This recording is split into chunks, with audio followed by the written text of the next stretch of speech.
যখন আমি বিশ্ববিদ্যালয়ের হোস্টেলে যাওয়ার জন্য ব্যাগ গুছাচ্ছিলাম তখন সৎমা আমাকে বাসি দুধ ধরিয়ে দিয়েছিল, সেটা যেন আমি সেখানে গিয়ে খাই। আর বাবা সোজা বলে দিলেন তিনি আমার পড়ার খরচ দেবেন না, তার নতুন স্ত্রীর মেয়ের পার্টি নাকি বেশি জরুরি। কিন্তু ভাগ্য, সে আমাকে আমার কল্পনার চেয়েও অনেক বেশি কিছু দিয়েছিল। ভর্তি দিনের সকালে সৎমা একটা অচেনা ব্র্যান্ডের দুধের কার্টন এনে আমার ব্যাগে ঢুকিয়ে দিল আর বলল, নাও হোস্টেলে গিয়ে খেয়ে নিও। ওই দুধটা ছিল ঈদের সময় কারো দেওয়া, অনেকদিন ধরে পড়েছিল, কেউ ছুঁয়েও দেখেনি। বাবা দরজার পাশে হেলান দিয়ে দাঁড়িয়ে ঠান্ডা গলায় বললেন, এই টার্মে 1 টাকাও দেব না। ছুটিতে তো কাজ করে কিছু টাকা জমিয়েছিলে তাই না? মাসে 500 টাকা করে 4 মাস চালিয়ে নিতে পারবে। আমার হাত কাঁপছিল, জামা কাপড় গোছাতে গিয়ে যেন জমে গিয়েছিলাম।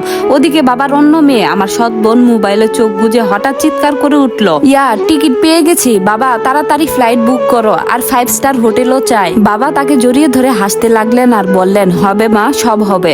আমি দাঁড়িয়ে সব দেখছিলাম, যেন এই বাড়িতে আমি কেউ না, বাড়তি একটা বোঝা। হঠাৎ ফোনে একটা মেসেজ এলো ব্যাংক থেকে, আমার নামে 8 লাখ টাকার ফিক্সড ডিপোজিট। প্রথমে ভেবেছিলাম ভুল বা প্রতারণা, কিন্তু মনটা কেমন করে উঠল। তবে সেটা যাই হোক, আমি বললাম, বাবা আমি যে 2000 টাকা জমিয়েছিলাম সেটা দিয়ে মুখের এই তিলটা তুলে ফেলতে চাই।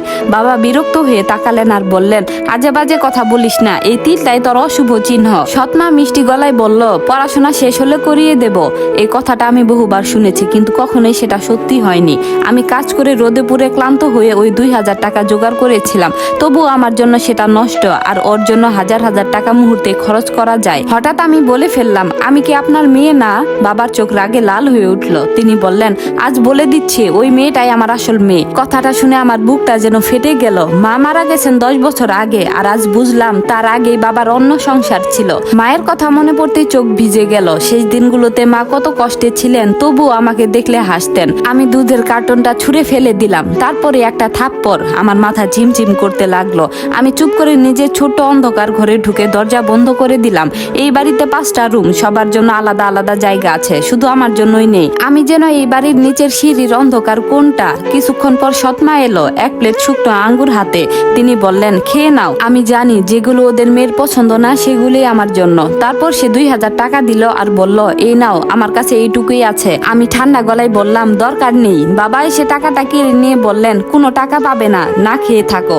সেই রাতে আমি ব্যাগ গুছাতে গুছাতে কাঁদছিলাম। হঠাৎ আবার ফোন এলো ব্যাংক থেকে। ব্যাংকের কর্মকর্তা বললেন, আপনার মা সুফিয়া বেগম 10 বছর আগে আপনার নামে 8 লাখ টাকা রেখে গিয়েছেন। আমার হাত কাঁপছিল। মায়ের নাম শুনে বুক ভেঙে গেল। আমি আস্তে করে বললাম, আমি কি এখনই টাকা তুলতে পারবো? মায়ের ছবিটা বুকের সাথে জড়িয়ে ধরলাম। সেই মুহূর্তে আমি বুঝলাম আমি একা না। আমি ব্যাগটা তুলে নিলাম, চোখের জল মুছে দরজা খুলে বেরিয়ে গেলাম। সেদিন আমি শুধু বাড়ি ছাড়িনি, নিজের জীবনটা নিজের হাতে তুলে নিয়েছিলাম। আর তারপর যা করেছি সেটা তাদের সারা জীবন মনে থাকবে। বাস স্ট্যান্ডে দাঁড়িয়ে যখন শেষবারের মতো পেছনে তাকালাম, তখন মনে হচ্ছিল আমি যেন শুধু একটা বাড়ি নয়, একটা দীর্ঘ যন্ত্রণা পেছনে ফেলে যাচ্ছি। যে বাড়িতে বড় হয়েছি সেখানে আমার জন্য ভালোবাসা ছিল না, ছিল না নিশ্চয়তা, ছিল না আপন করে নেওয়ার উষ্ণতা, ছিল শুধু অবহেলা, অপমান আর এক ধরনের নীরব নিষ্ঠুরতা। তবুও সেই মুহূর্তে আমার বুকের ভেতর কোনো ভয় ছিল না, ছিল শুধু এক রাশ শূন্যতা। মনে হচ্ছিল আমি অনেক আগেই ভেঙে গেছি। আজ শুধু সেই ভাঙা টুকরোগুলো নিয়ে নতুন পথে হাঁটা শুরু করছি। বাসে উঠে বারবার জানালার দিকে বাইরে তাকাচ্ছিলাম। চেনা রাস্তাগুলো একে একে পেছনে সরে যাচ্ছিল। প্রতিটা মোড়, প্রতিটা দোকান, প্রতিটা গাছ, সবকিছুই যেন আমার পুরনো জীবনের সাক্ষী। আর আমি শুধু চুপ করে বসেছিলাম। কোনো কান্না আসছিল না। কখনো কখনো সবচেয়ে বড় কষ্টটা চোখের জলে বের হয় না, ভেতরে জমে থাকে পাথরের মতো ভারী হয়ে। হোস্টেলে পৌঁছাতে সন্ধ্যা গড়িয়ে গেল। গেট দিয়ে ঢোকার পরই মনে হলো আমার সামনে এক নতুন পৃথিবী। চারপাশে অচেনা মুখ, অচেনা কণ্ঠস্বর, অচেনা গন্ধ। সবকিছুই যেন আমাকে বলছে এখান থেকে শুরু। কিন্তু এই অচেনা জায়গার মধ্যেও একটা অদ্ভুত শান্তি ছিল। এখানে কেউ আমাকে বাড়তি বোঝা বলে দেখছে না, কেউ আমাকে অপমান করার জন্য দাঁড়িয়ে নেই। এখানে আমি অন্তত শ্বাস নিতে পারবো। রুমে ঢুকেই ব্যাগটা মেঝেতে রেখে ধপ করে বসে পড়লাম। দীর্ঘদিন পরে মনে হলো আমার শরীরটা যেন হঠাৎ সব ক্লান্তি টের পাচ্ছে। হাত পা বুক সবকিছু ভারী লাগছিল। আমি ধীরে ধীরে ফোনটা হাতে নিলাম, ব্যাংকের মেসেজটা আবার খুললাম। একবার না, দুবার না, বারবার পড়লাম। 8 লাখ টাকা, আমার নামে, আমার মায়ের রেখে যাওয়া টাকা। মনে হচ্ছিল মা যেন দূর থেকে আমার দিকে তাকিয়ে আছেন, চোখ ভরা মায়া নিয়ে বলছেন, ভয় পাস না মা, আমি তোর সঙ্গে আছি। সেই রাতে আমি খুব বেশি ঘুমোতে পারিনি। বারবার মায়ের মুখটা মনে পড়ছিল। মায়ের কষ্ট, তার ধৈর্য, তার নীরব ত্যাগ, সবকিছু চোখের সামনে ভেসে উঠছিল। মা বেঁচে থাকতে হয়তো আমাকে সবটা বুঝতে দেননি, কিন্তু আজ বুঝলাম তিনি আমার জন্য কতটা গভীরভাবে ভেবে গিয়েছিলেন। তিনি জানতেন একদিন আমাকে একা দাঁড়াতে হবে, আর সেই কারণেই হয়তো এই আশ্রয়টা তৈরি করে রেখে গিয়েছিলেন।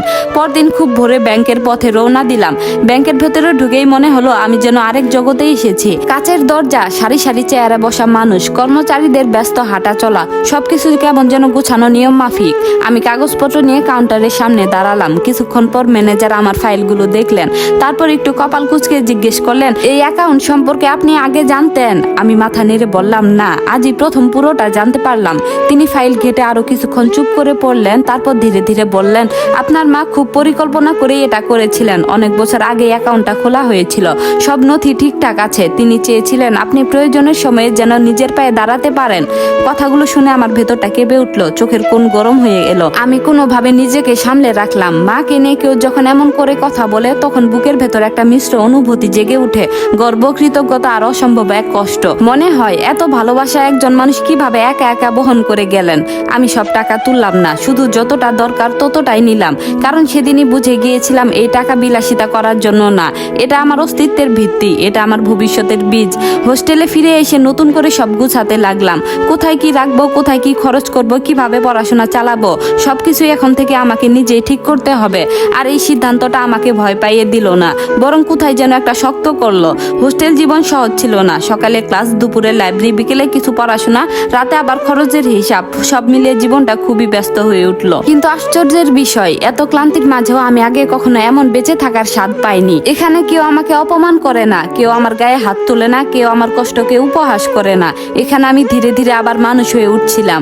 পড়াশোনার পাশাপাশি পার্ট টাইম কাজ শুরু করলাম। কখনো অনলাইনে লেখা লিখতাম, কখনো ছোটদের টিউশনি করাতাম। প্রথম দিকে খুব কষ্ট হতো, অনেক সময় রাতে খাওয়ার টাকাও হিসাব করে চলতে হতো, কিন্তু তবুও মন খারাপ হতো না, কারণ আমি জানতাম এই কষ্টটা আমার নিজের। এটা কারো দয়ার ভাত না, কারো অপমানের দান না, এটা আমার নিজের ঘাম, নিজের পরিশ্রম, নিজের লড়াই। ধীরে ধীরে একটা রুটিন তৈরি হলো। সকালে উঠে বই, দুপুরে ক্লাস, বিকেলে কাজ, রাতে পড়াশোনা। প্রথম দিকে একা লাগতো খুব, কিন্তু এক সময় একাকিত্বের মধ্যেও আমি একটা সঙ্গ খুঁজে পেলাম, নিজেকে। আমি নিজের সঙ্গে কথা বলতে শিখলাম, নিজেকে সাহস দিতে শিখলাম, নিজেকে বলতে শিখলাম তুই পারবি। একদিন রাতে হোস্টেলের ছাদে বসে আকাশের দিকে তাকিয়েছিলাম। চাঁদের আলো ঝলমল করছিল, হালকা বাতাস গায়ে লাগছিল, নিচে ক্যান্টিনের আলো, দূরে ব্যস্ত রাস্তার শব্দ, সব মিলিয়ে জীবনের এক অদ্ভুত সুর। ঠিক তখন হঠাৎ করে মনে হলো, যে মেয়ে একদিন 2000 টাকার জন্য অপমানিত হয়েছিল, আজ সে নিজের ভবিষ্যৎ নিজেই বানাতে শুরু করেছে। কিছুতেই চোখের জল আটকাতে পারলাম না, কিন্তু এবার সেই কান্না দুর্বলতার না, এটা ছিল জেগে ওঠার কান্না। এটা ছিল ভেতরে জমে থাকা সব অপমানের উপর দাঁড়িয়ে নতুন করে বেঁচে ওঠার অনুভূতি। সময় এগিয়ে চললো, ক্লাসের শিক্ষকরা আমার কাজে খুশি হলেন, বন্ধুরাও ধীরে ধীরে আমাকে চিনতে শুরু করলো। চুপচাপ হলেও ভিতরে ভীষণ দৃঢ় একজন মেয়ে হিসেবে আমি আর আগের সেই ভাঙা, হীনমন্য, ভয়ে সংকুচিত মেয়ে নয়।